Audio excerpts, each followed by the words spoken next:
Well, welcome to week 7. In week 7, we're going to kick off project 2 and what all that entails of it.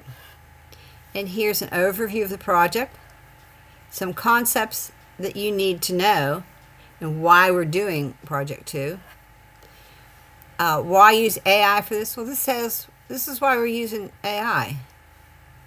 And again, how to turn on the deep thinking for the AI. And today's tasks, well, I want you to read Project 2.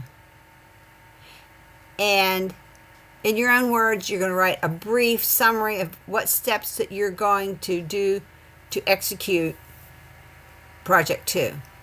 Okay?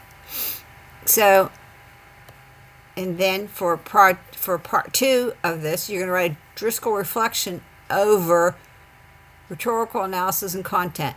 Unit 3, Chapter 23 in our textbook, which is Writing on the Island. And this is it.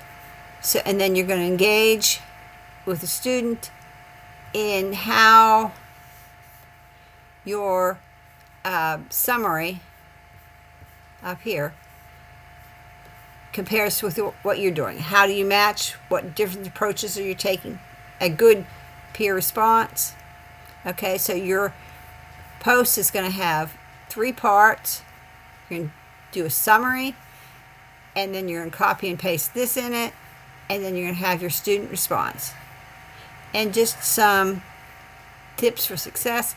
And as always, if you have any questions, email me, put them in the extra credit discussion forum, or schedule a Zoom meeting. Well, that's all for week 7. Bye.